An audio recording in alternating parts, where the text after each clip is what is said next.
Hi అండి, welcome back to my channel Kannayya's cooking.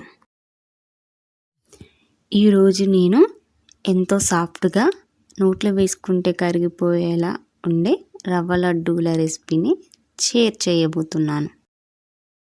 వంట రాని వాళ్ళు కూడా ఈ రవ్వ లడ్డు రెసిపీని ఎంతో క్విక్గాను తయారు చేసుకోగలరు.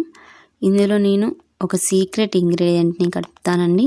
ఆ ఇంగ్రీడియంట్ వలన మన రవ్వ లడ్డూలకి ఎంతో రుచి వస్తుంది. ఆ ఇంగ్రీడియంట్ ఏంటో తెలుసుకోవాలంటే వీడియోని స్కిప్ చేయకుండా చూడండి. ఒక బౌల్ తీసుకొని 2 కప్పుల బాంబాయి రవ్వను వేసుకుందాం. సీక్రెట్ ఇంగ్రీడియంట్ని కలుపుతానన్నా కదండి, అదే పచ్చి కొబ్బరి తురుమండి. 1 కప్పు వేసుకొని బాగా కలుపుకొని 1 గంట పాటు పక్కన ఉంచుకోవాలండి. ఇప్పుడు ఒక కడాయి తీసుకొని 3 టేబుల్ స్పూన్ల నెయ్యి వేసి డ్రై ఫ్రూట్స్ని వేయించుకొని పక్కకు పెట్టుకోవాలి. ఇప్పుడు ఇందులోనే మనం కలిపి పెట్టుకున్న బాంబాయి రవ్వను వేసి వేయించుకోవాలి.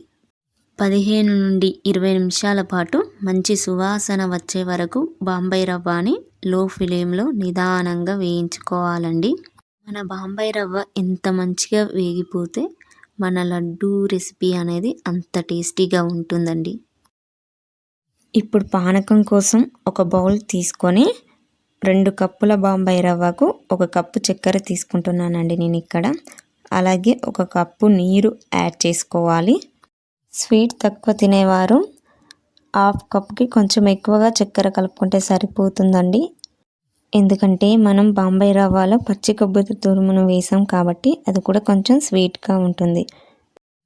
ఇప్పుడు మన చక్కెర అంతా కరిగిపోయి కొంచెం తీగ పానకంలో వచ్చింది కదండి.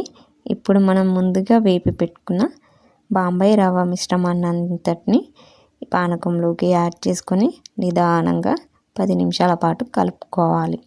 ఉండలు లేకుండా చూసుకోవాలండి. ఉండలు అనేటివి లేకుండా ఉన్నప్పుడే మన లడ్డు అనేది మంచిగా సాఫ్ట్గా వస్తుంది. మనం 10 నిమిషాల పాటు ఉండలు లేకుండా కలుపుకున్న తర్వాత రవ్వ లడ్డు మిశ్రమాన్ని అంతటిని రూము టెంపరేచర్కు వచ్చే వరకు వెయిట్ చేయాలి. ఇప్పుడు మనం వేపి పెట్టుకున్న డ్రై ఫ్రూట్స్ని మొత్తం యాడ్ చేసుకొని ఉండలు చుట్టుకోవడమే అండి. అంతే అండి, లడ్డూలు చుట్టేసుకుంటే అయిపోయినట్టే. ఒకవేళ మీకు ఉండలు రాకపోయేది ఉంటే కొంచెం నెయ్యిని వేడి చేసి యాడ్ చేసుకొని లడ్డూలను చేసుకోండి. నాకు మాత్రం వీడియోలో చూపిస్తున్నట్టు చాలా పర్ఫెక్ట్గా లడ్డూలు అనేటివి వచ్చాయండి. అంతే అండి, ఎంతో టేస్టీగాను సాఫ్ట్గాను మనకు రవ్వ లడ్డూలు తయారైపోయినట్టే.